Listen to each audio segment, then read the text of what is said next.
Jai Sairam, welcome back to my channel. இன்னைக்கு இந்த பதிவில் நம்மளுடைய வேண்டுதலை நிறைவேற்றக்கூடிய வைகாசி பௌர்ணமி வழிபாடு பற்றி தான் இந்த பதிவில் ஷேர் பண்ணுறேன். பொதுவாக ஒவ்வொரு மாதத்துலையும் வரக்கூடிய பௌர்ணமி அப்படிங்கிறது மிகவும் சிறப்பு வாய்ந்த ஒன்று. அதுலேயும் வைகாசி மாதத்தில் வரக்கூடிய பௌர்ணமிக்கு இன்னும் கூடுதல் சிறப்பு இருக்குதுன்னே சொல்லலாம். அதே போல் எப்பொழுதும் விசாக நட்சத்திரமும் பௌர்ணமியும் ஒன்றாக சேர்ந்து வந்து வைகாசி விசாகமாக தான் நாம் வழிபாடு செஞ்சிட்டு இருந்தோம். ஆனால் இந்த வருடம் பார்த்தீங்கன்னா விசாக நட்சத்திரமும் முடிந்த பிறகுதான் பௌர்ணமி திதி தொடங்குது. அப்படிங்கிறதுனால ஜூன் மாதம் 10ஆம் தேதி பௌர்ணமி அப்படிங்கிறது முழுமையாக இருக்குது. இந்த நாளில் நாம் எப்படி எந்த முறையில் நம்முடைய வேண்டுதலை வச்சோம் அப்படின்னா இந்த பிரபஞ்சம் அந்த வேண்டுதலை நமக்கு நிறைவேற்றி கொடுக்கும் அப்படின்றத பற்றி இந்த பதிவில் நாம் பார்க்கலாம். இந்த பதிவை ஸ்கிப் பண்ணாமல் முழுசாக பாருங்கள், நிச்சயமாக உங்களுக்கு பயனுள்ள பதிவாக இருக்கும். என்னோட சேனலுக்கு தொடர்ந்து சப்போர்ட் பண்ணுங்கள், லைக் பண்ணுங்கள், ஷேர் பண்ணுங்கள், கமெண்ட் பண்ணுங்கள், மறக்காமல் சப்ஸ்கிரைப் பண்ணுங்கள், பெல் ஐகானை கிளிக் பண்ணுங்கள். அமாவாசை பௌர்ணமி அப்படிங்கிறது பிரபஞ்ச பேராற்றல் மிகுந்த நாட்களாக பார்க்கப்படுது. அதுலேயும் சிறப்பு மிகுந்த மாதங்களில் வரக்கூடிய பௌர்ணமிக்கு அதிக அளவில் பலன் இருக்கு. அந்த வகையில் வைகாசி மாதத்தில் வரக்கூடிய பௌர்ணமி அப்படிங்கிறது ஜூன் மாதம் 10ஆம் தேதி நாளைக்கு வருது. அன்றைய நாளில் நாம் எந்த முறையில் நம்முடைய வேண்டுதலை வச்சோம் அப்படின்னா வேண்டுதல் நிறைவேறும் அப்படின்றத பற்றி நாம் இந்த பதிவில் பார்க்கலாம். பௌர்ணமி தினத்தன்னைக்கு காலையிலேயே எழுந்து சுத்தமாக குளிச்சுட்டு பூஜை அறையில் ஒரு அகல் விளக்க நெய் ஊற்றி ஒரு வெள்ளத்திரி போட்டு பஞ்சு திரி போட்டு தீபம் ஏற்றி வச்சுக்கோங்க. இந்த தீபம் அன்னைக்கு முழுவதும் எரியிற மாதிரி பார்த்துக்கோங்க. அதே போல் நம்முடைய வீட்டு சமையல் அறையிலையும் நம்முடைய வீட்டின் வடமேற்கு பகுதியிலையும் நெய் தீபத்தை ஏற்றி வச்சுக்கோங்க. இந்த 2 தீபங்களும் காலை 6 மணியிலிருந்து 7 மணி வரைக்கும் முழுமையாக 1 மணி நேரம் எரிய விடுங்க.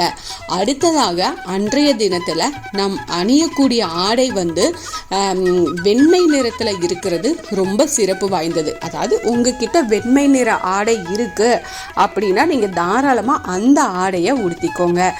ஏன் அப்படின்னா அன்றைய தினம் சந்திர பகவானின் ஆதிக்கம் அதிகமாக இருக்கக்கூடிய ஒரு நாள். சந்திர பகவானுக்குரிய நிறமாக வெள்ளை நிறம் இருக்கு. அப்படிங்கிறதுனால தான் வெள்ளை நிற ஆடையை பயன்படுத்துறது இன்னும் கூடுதல் சிறப்பு அப்படின்னு சொல்கிறோம். காலையில் இந்த தீபங்களை ஏற்றி வச்சதுக்கு அப்புறமா ஒரு பிரியாணி இலையை எடுத்து வச்சு அந்த இலையில் உங்களுடைய வேண்டுதல் என்னவோ அந்த வேண்டுதல் உங்களுக்கு நடந்துருச்சு, நடந்த மாதிரி நீங்கள் எழுதணும். முழு மனதோட நீங்கள் வழிபாடு செஞ்சுட்டு அந்த மாதிரி எழுதுங்க. உதாரணத்துக்கு உங்களுக்கு கிடைக்க வேண்டிய பணம் உங்களுக்கு கிடைச்சிருச்சு அப்படின்னு நீங்கள் எழுதணும். அப்புறம் அந்த எழுதிட்டு அந்த பிரியாணி இலையை சிவபெருமான் படம் இருக்குது அப்படின்னா அந்த படத்துக்கு முன்னாடி வச்சுருங்க. இல்லை உங்கள் வீட்டில் சாமி ரூமில் எந்த படம் இருக்கோ அந்த படத்துக்கு முன்னாடி வைங்க. இப்படி செய்கிறதுனால நம்முடைய வேண்டுதல் சீக்கிரமே நிறைவேறும். இதோடு மட்டும் இல்லாமல் அன்றைய தினத்தில் பார்த்தீங்கன்னா நம்மளால் எவ்வளவுக்கு முடியுமோ வறுமையில் இருக்கிறவங்களுக்கு தயிர் சாதமோ இல்லை வேறு என்ன சாம்பார் சாதமோ இப்படி வெரைட்டி ரைஸ் எதுவாக இருந்தாலும் உங்களால் முடிஞ்சதை நீங்கள் தானமாக கொடுங்க. இப்படி கொடுக்கறதுனால சந்திர பகவானின் அருளை நம்மளால் பரிபூரணமாக பெற முடியும். அன்றைய தினம் பார்த்தீங்கன்னா முக்கியமான விஷயம் குலதெய்வ வழிபாட்டை மறக்காமல் செய்கிறது தான். உங்கள் குலதெய்வ கோயிலுக்கு முடியும் பக்கத்தில் இருக்குது அப்படின்னா கண்டிப்பாக தவறவே விடாதீங்க. அந்த குலதெய்வ கோயிலுக்கு போய் நல்ல முறையில் உங்களுடைய பிரார்த்தனையை சொல்லி வழிபாடு செஞ்சுட்டு வாங்க.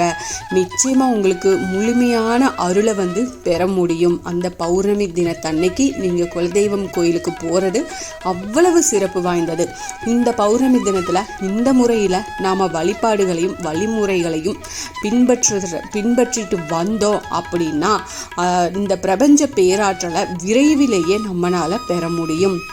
அதோடு மட்டும் இல்லாமல் நம்மளுடைய வேண்டுதலையும் சீக்கிரமே நிறைவேற்றிக்கவும் முடியும். சந்திர பகவானின் அருளையும் பரிபூரணமாக நம்மளால் பெற முடியும்.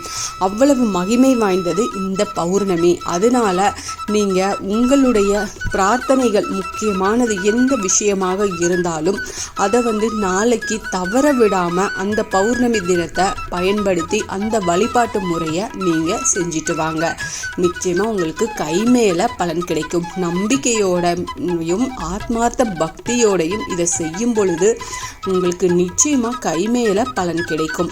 இந்த பதிவு உங்களுக்கு பயனுள்ள பதிவாக இருக்கும் அப்படின்னு நான் நம்புகிறேன். இதில் ஏதாவது சந்தேகம் இருக்குது அப்படின்னா எனக்கு கமெண்ட்டில் கேளுங்க, நான் பதில் சொல்கிறேன். என்னோட சேனலுக்கு தொடர்ந்து சப்போர்ட் பண்ணுங்கள், லைக் பண்ணுங்கள், ஷேர் பண்ணுங்கள், கமெண்ட் பண்ணுங்கள், மறக்காமல் சப்ஸ்கிரைப் பண்ணுங்கள், பெல் ஐக்கானை கிளிக் பண்ணுங்கள். இது போல் எனக்கு தெரிஞ்ச ஆன்மீக பதிவுகளை உங்ககிட்ட நான் ஷேர் பண்ணுறேன். Thank you friends. மீண்டும் அடுத்த பதிவில் சந்திப்போம்.